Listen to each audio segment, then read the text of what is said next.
যুদ্ধ একটি শেষ হয়েছে, এখন আরেকটি যুদ্ধ শুরু হয়েছে। কি সেই যুদ্ধ? সেই যুদ্ধটি হচ্ছে আমরা মানুষকে যে কমিটমেন্ট দিয়েছিলাম সেই কমিটমেন্টগুলোর বাস্তবায়ন করা। এবং আপনারা খেয়াল করে দেখবেন, প্রত্যেকেই আপনারা এখানে 12 তারিখে যে নির্বাচন হয়েছে সেই নির্বাচনে আপনারা মাঠে ছিলেন। আমি বলেছিলাম যে নির্বাচনটি কিন্তু কঠিন হবে।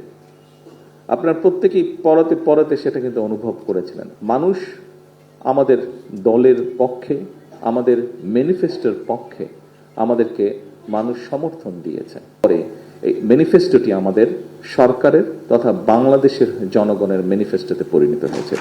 কারণ 52% মানুষ যারা ভোট দিয়েছে, 52% মানুষ এই ম্যানিফেস্টোর পক্ষে রায় দিয়েছে। কাজেই প্রিয় নেতৃবৃন্দ, আমাদেরকে এখন এই ম্যানিফেস্টোতে আমরা যা যা বলেছি আমাদের সর্বোচ্চ দিয়ে সরকারকে চেষ্টা করতে হবে এই ম্যানিফেস্টোর বাস্তবায়ন করার জন্য। কিন্তু সরকারটি গঠন হয়েছে, আমরা কি বলি, বিএনপি সরকার বলি, কিন্তু তাই নয় কি? আমরা বলি বর্তমান সরকার বিএনপি সরকার, অর্থাৎ সরকার ঠিকই আছে কিন্তু বিএনপি সরকার। সেজন্য বিএনপি যদি সহযোগিতা না করে অনেক ক্ষেত্রেই সরকার সফল হতে পারবে না।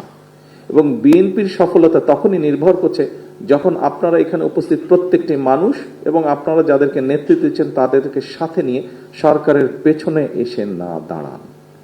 তা এর বাইরেই হলে আমরা সরকারকে কাঙ্ক্ষিত লক্ষ্যে নিয়ে যেতে পারবো না। সেজন্যই উপস্থিত সকল নেতৃবৃন্দ, আপনাদের সহযোগিতা প্রয়োজন।